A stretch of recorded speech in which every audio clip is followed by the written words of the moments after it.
Hey there, it's Farmer Brad. It's been quite some time since I've done a live stream like this, but it's a new year and I have a special project that I wanted to share with all of you on YouTube and Facebook. And it really came out of a a couple weeks ago, I'd say maybe 3 or 4 weeks ago, where I posted on our Facebook page the idea of the Food Network, and that really now is the time for people to invest in their local food network, um, because when shelves are bare in the grocery store of, let's say, poultry or the beef or various things that you and your family may enjoy eating. When it's gone for a week or two or even longer, um, really your local food supply is the one that you're going to fall back onto. Now, the issue is, um, if that if things get bad and everyone ends up relying on that uh, backup food supply, then and people don't invest in the local food network early on, then that supplier may not exist, may not still be in business for when people need it. So what I really encourage you all to do is find local farmers in your area, um, learn how they're raising the animals, whether or not it's pasture poultry, grass fed beef, uh, lamb, etc. And really try to discover, or a good starting point is going to your local farmers market, uh, because those suppliers will know, um, sort of the food suppliers that may not be at the farmers market. But that would be a good place to start. Um, and so, from this train of thought of, okay, um, with poultry specifically, last year there was about 57 million birds called, or died because of the avian flu. And if you think about it, it takes about 20 weeks for a baby chick to grow up and lay its first egg. And so, if these hatcheries out there have had to sort of replenish their breeders, then that can be problematic. And it can take quite a while for um, the breeders to get back online and get back to production. And also, egg prices have been going through the roof. So there's been a lot of interest in backyard poultry. And I was presented with an email, I'd say probably a week and a half ago. Um, who knows? It might have been like 5 days ago. But anyway, the email asked me if I was interested in indianapoultry.com. And let me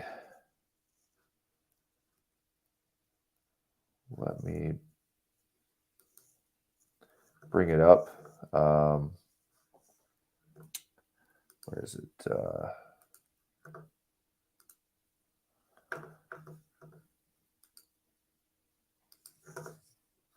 Okay, so this is indianapoultry.com, and it is currently live. But what I wanted to do was create a central marketplace for all things poultry, because hatcheries, I have a wholesale account with a hatchery, and They for some breeds they're backed up to June and July, and it's February 21 today, and so really I feel like right now is the time to lean on local local breeders and suppliers to be able to fill the needs for all things poultry. So hatching eggs, eggs for eating, pasture poultry, poultry supplies, all those sort of things. So when I was presented with the option of indianapoultry.com, my thought was, if I just focus on the state of Indiana, that can be doable. That can be a goal that is accomplished. So I created a couple blog posts to generate some content, but let me show you the current sellers that I have on Indiana Poultry. So Farmer Brad LLC, of course, Huckleberry Farms, Iron Hound and Pit Lodge Homestead, Wildflower Acres, Midwest Homestead Life, Frost Hollow Farm, Red Door Homestead, and Hidden Pond Grasslands. So let me go to the categories that we have right now. So we have eggs, live poultry, meat, new items, supplies, and so forth. So within supplies, let me view all supplies. There is, under supplies, there's waters and incubators. So you can select incubators.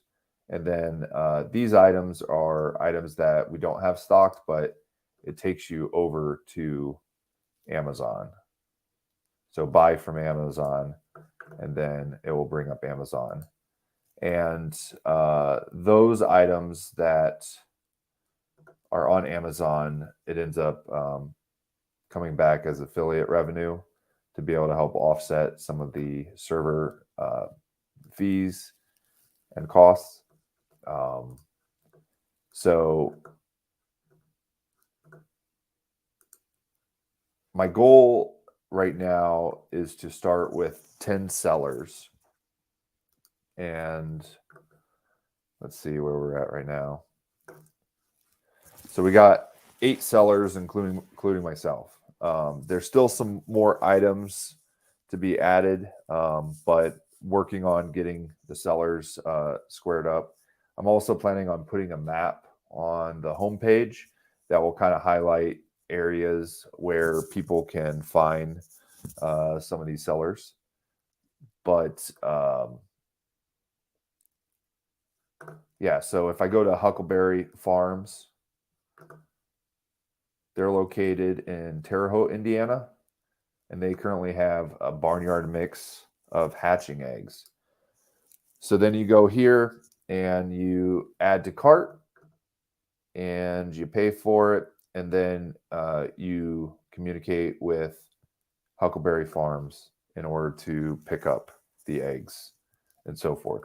So this ends up being pretty much a poultry-centric hub to connect Hoosiers who want to get poultry, all things poultry, and be able to connect them with someone in their neighborhood, their area. So if you know of poultry suppliers, sell baby chicks, ready to lay hens, all sorts of things, turkeys, ducks, quail, let them know. They can go to apply to sell and fill out the form. Now, the goal with this right now is to try to offset the cost that I'm paying for the hosting. But what it allows is for someone who's passionate about poultry to focus on raising the best birds possible, and then this enables them to pretty much have an online store. Now so I'm starting out, and it's going to be where Indiana Poultry receives 75 cents for each order until it's hit a certain threshold. So then once the expenses are covered, then which may take a couple months, honestly, then we'll probably switch over to a tiered subscription model, a monthly model where sellers end up paying a flat fee per month. And then as more sellers come on and able to generate revenue for themselves as well as Indiana Poultry, then we can enable additional features. Like, let's say customers want to use Stripe as a payment option. Well, that's an additional fee per month that we'd have to pay. So then once we get enough traffic going on indianapoultry.com, then I'm hoping to reach out to corporate sponsors that deal with chicken feed, chicken supplies, chicken coops, various things like that, and then have advertising opportunities on the website in various places to be able to partner with them, and then help them to be able to help offset the costs to make it affordable for sellers. So currently, when a seller adds a product, there will be a 75-cent fee added to the order that the customer pays for. And that is just to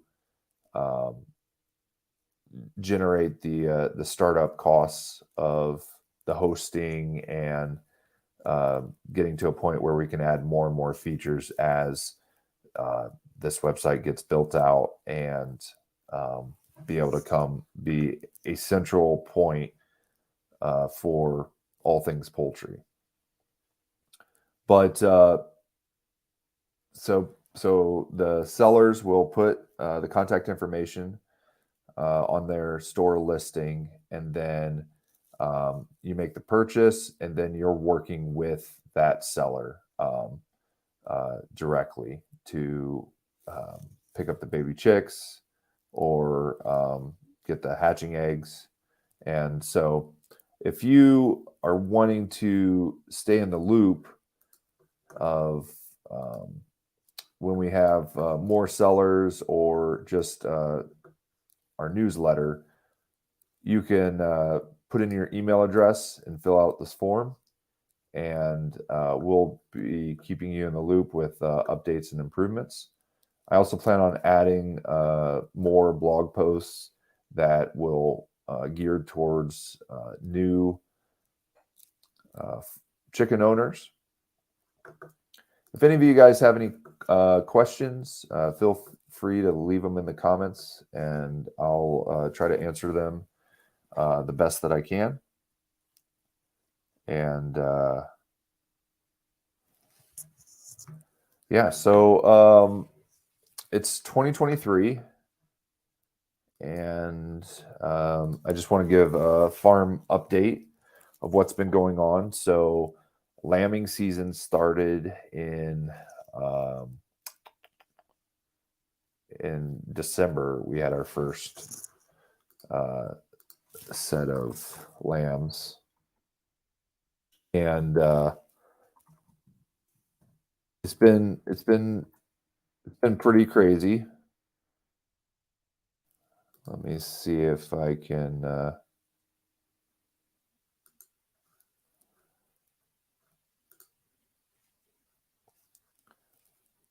let's see. Yeah, so here's their Instagram, and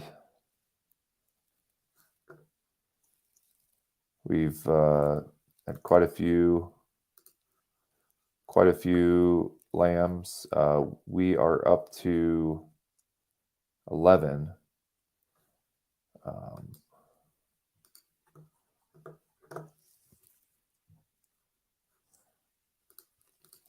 Yeah, we're up to 11 lambs. Now we did have some loss, but you'll have that. So we had 2 sets of triplets, and the first set of triplets, they were doing great. The mom was taking care of them, and they were doing well. Unfortunately, it got a little crowded in our barn, and Buttercup stepped on 2 of them. So when that happened, I ended up putting Buttercup out in pasture and keeping the distance. That way they weren't crowded, and to avoid that. Then we had another set of triplets, and I just made the executive decision to bring the smallest one in the house as a bottle lamb. And with bottle lambs, it's kind of hit or miss. So what my strategy was, I had the powder colostrum, mixed that, fed that to the lamb, and then also had electrolytes, which is like Gatorade for sheep and lambs. And then I had milk replacer. So putting the colostrum, serving the colostrum for the first, I think 18 hours, or the first 24 hours, I was supposed to give at least 3 feedings of that. And so I did that. And the lamb was doing great. It was doing good. It was getting around the house. Now, I feel like I've come up with a pretty good method for doing a lamb diaper. So what you do, I'll just try to demonstrate it here, is you get the diaper. I end up having the back of the diaper on the bottom, so that then the Velcro straps come over the top. But about here, you end up cutting a little hole for the tail. And then with scissors, I'd cut a little hole here, and then I put a little carabiner. And then on the front, I put like a COVID mask on the front, and then took the elastic ends of that mask and hooked onto the carabiner. Now what that does is it keeps the diaper from drooping and falling down. And it works really well. So then I think 2 days went by and things were going well, but then it hit a downturn, and it just was really lethargic and wasn't being too responsive to the feedings. And then I knew the end was in sight, and so I ended up going out, and it was still pretty cold at that time, and was digging a hole. Actually, I had like an electric auger, and the corkscrew got stuck in the frozen ground, and so then I had to dig that out. Well, then when I go inside the house, the lamb is like getting a second wind. Seems like it's doing better. And then that night when I did the 2:30 in the morning feeding, it took that feeding, but then probably 5 minutes after I started that feeding, it ended up passing away, which is sad. But with death on the farm, you have to be thankful for the life that's also on the farm. So currently speaking, we're hopeful with Buttercup that she looks bred, she looks pregnant, and that say April or May she should deliver a calf, and then we're going to be exploring milking, calf sharing her, and milking her one time a day, one time a day. And especially if you've been in the grocery store, the prices of dairy. I got Mrs. Farmer Brad a heavy whipping cream, and it was like over $6. So I feel like now is a great time to learn how to milk a cow and everything involved with that. And according to Ann of all trades, the time that she spends with her milking cow works like therapy, and it's also a good excuse to get out of late social events and stuff. But yeah, I'm excited about that. Just learning new things on the farm. We recently I recently witnessed a lamb being processed, and that was really good. Just seeing that, and it took away the intimidation factor of, like, in my mind, I thought, excuse me.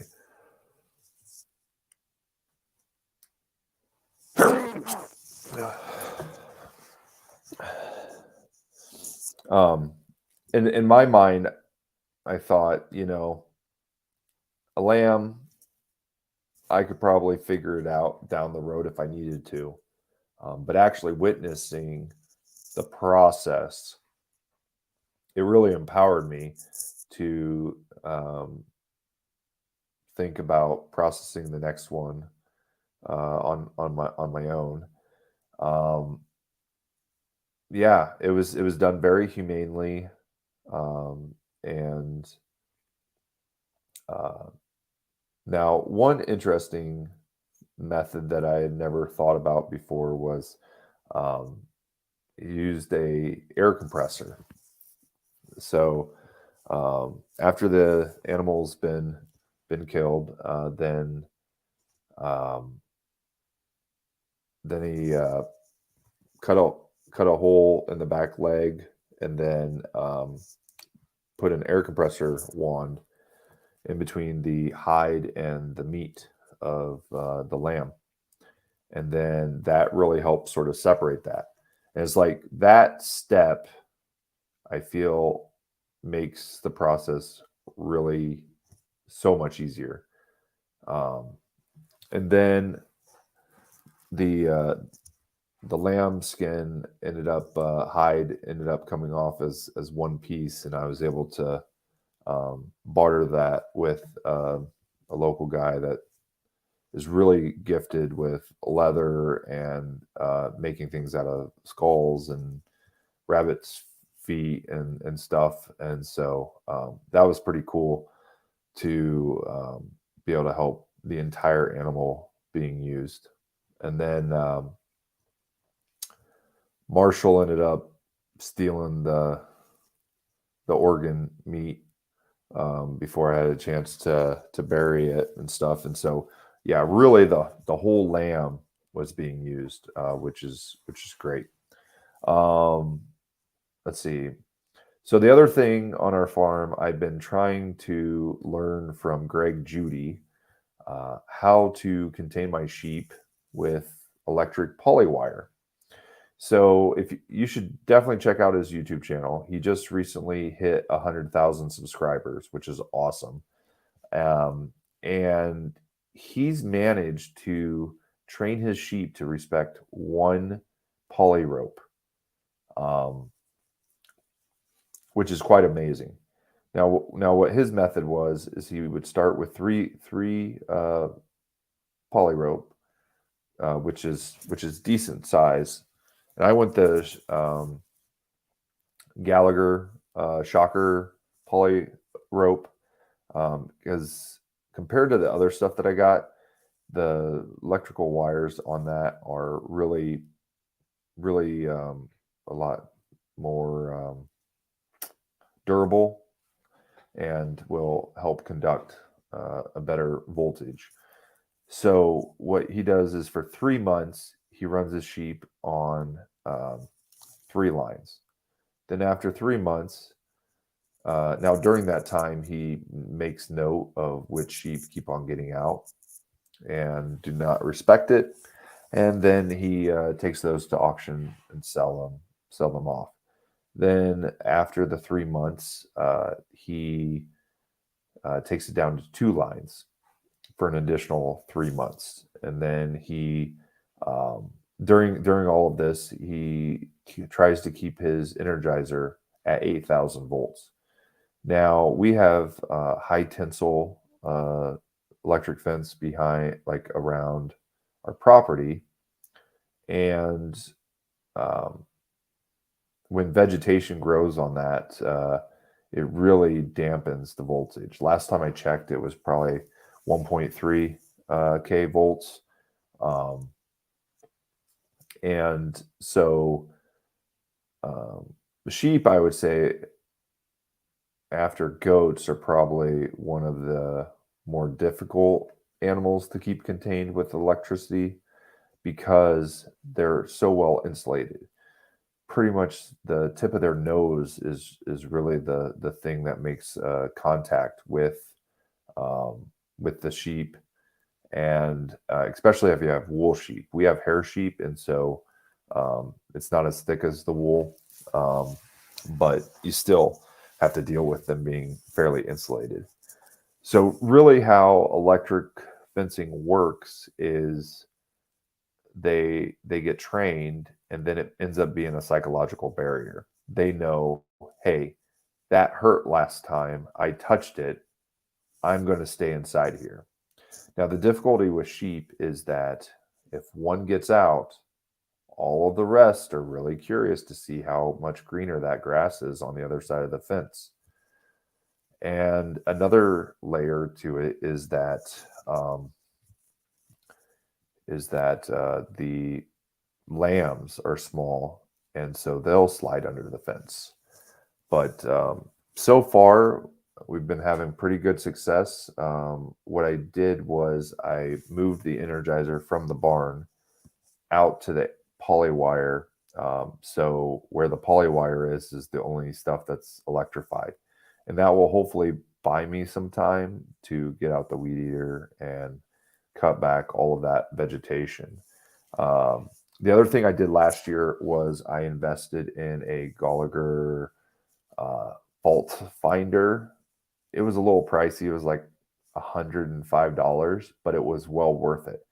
What it allows you to do is identify which direction you need to go on the fence in order to identify that resistance. Now, when a branch or an insulator is broken, it will identify that, and then you fix it. So if you start moving along your fence and you're working through all of the issues with it, that voltage will start to climb and get higher and higher. Now, with my fence and the Energizer I have, the best I've gotten has been like 7,300 volts or 7,200 volts. And that will give you a good zap. Now, it won't be as bad if you're like in rubber boots and have really good insulation. But I've been shocked because I was dumb and didn't turn off the fence, and I was like trying to do a crimp at the last moment, and my crimper went like this and touched the grounding rod, and I touched the hot wire, and it knocked my butt on the ground, to say the least. So yeah, 7,000, 8,000 volts. It's really a strong jolt. And then the other thing too is like if you have a lamb and a mama, and you have some grass available for them to eat, but you don't necessarily have all the fencing, what you can do is you can put a dog collar on the lamb, and then put like one of those corkscrew things in your yard, and then that, as long as the motherly bond is pretty strong, that mama won't go too far from that lamb. So I've done it where I secure one lamb, and then there was a twin lamb with it, and then a mama, and they generally stayed in the same area. So you can move that around during the day in order for them to eat some additional vegetation that you have for them. So I talked about the sheep. So back to chickens. So far this year, I have 3 chicken rental packages scheduled, and I had to increase the price because the price of everything has gone up. And let me show you this.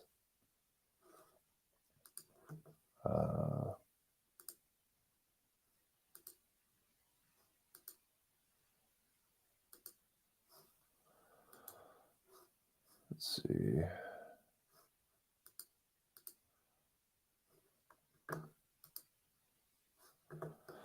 Okay, so this is the chicken rental page. So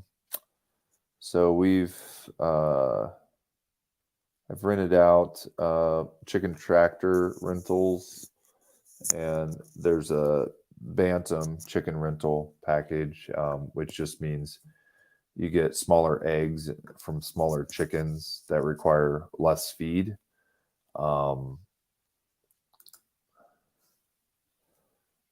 But yeah, so with the chicken rental, it's $100 down payment to start the process, and you end up receiving a coop. I deliver it to you. You get 50 miles of free delivery. After that, it's like 54.9 cents per mile. And that direction is one way. And so the goal with the chicken rental is that you get fresh eggs laid in your backyard on day 1 of the rental. Now, there could be some issues where due to transport and stuff, the chicken might not lay it, but I'd say majority of the time, the chickens have laid on the first day. This customer ended up getting it for him and his grandchildren, so that they'd have an activity to do during the summer, which was great. We offer 3 or 6 month rentals, and then basic or deluxe is 2 hens for the basic, 4 hens for the deluxe, and then at the end of the rental period, there's a buyout option. So some of the current pricing for 2023 is that $400 for the rental, and then with the buyout. So this rental price does not include the let's see. I feel like it does not include the down payment. So if I go 4 hens for 6 months,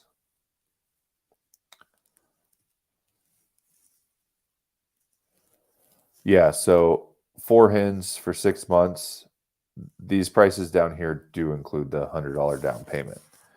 So for 4 hens for 6 months, you'd pay $100 down, and then you'd pay $600 for the rental. And then if you wanted to do the buyout, then it would be an additional $200 to keep everything. So the real benefit of the chicken rental is if you decide that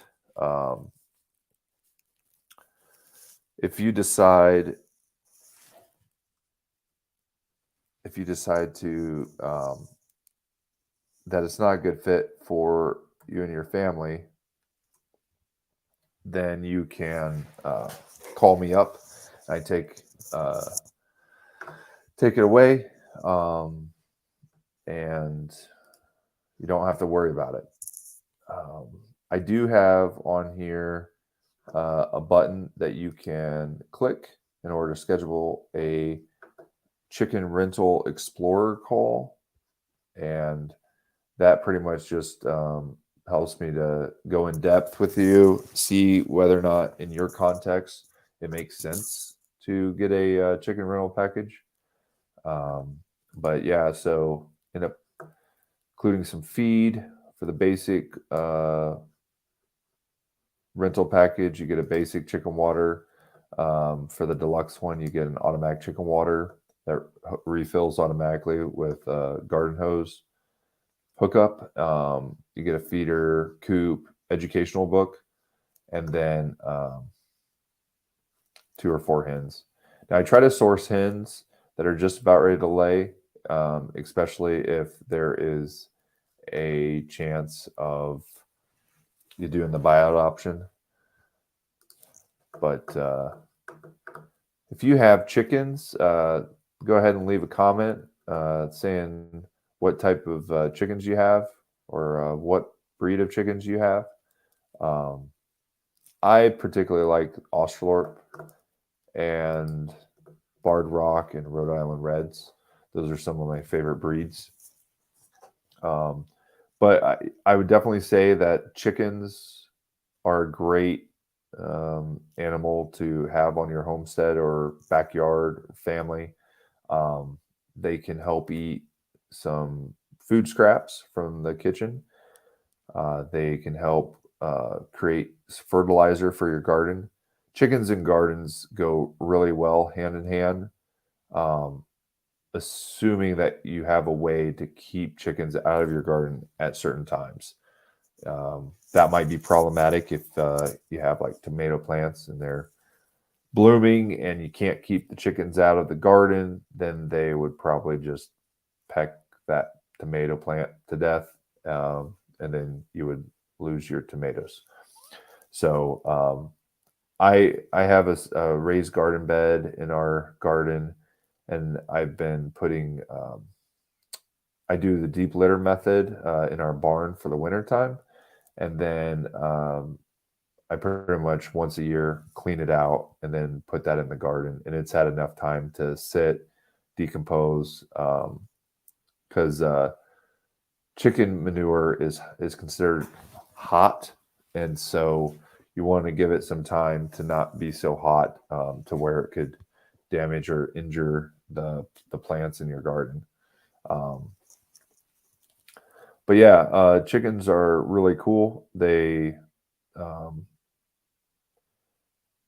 so we have a garden, and then right next to it, I'm building a chicken run with a chicken coop, and then north of that, there's a line of compost bins. So it's really nice and convenient, because when there's too many like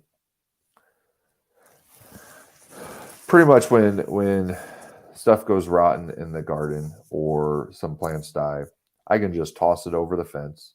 The chickens can enjoy it. They can scratch at it. They can make manure. And then I'm going to have my compost bins so that I can open up a door and then give chickens access to one of the compost bins. And then there will be fencing on the top and the front that I can remove at a later date. But that way I can isolate which compost bins they have access to, and they'll scratch around, peck at things, eat some worms. And that would be a really good way of supplementing some chicken feed.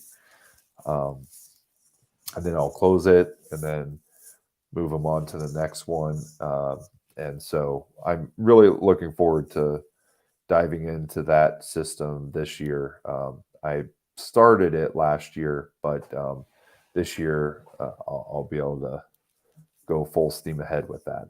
I'm probably going to wrap up probably 5 minutes. If you have any questions about Farmer Brad LLC, raising chickens, Katahdin sheep, indianapoultry.com, let me go ahead and add where you can go to sign up if you, let's see, if you sell things related to poultry, you can go to this link to sign up. And if you are interested in buying things of poultry in your area, go ahead and sign up for the email newsletter, and I'll be able to update you as more sellers come online in order to see if they have some in your area.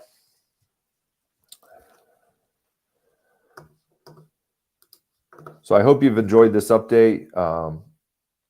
It's been a little lengthy, but it's long overdue.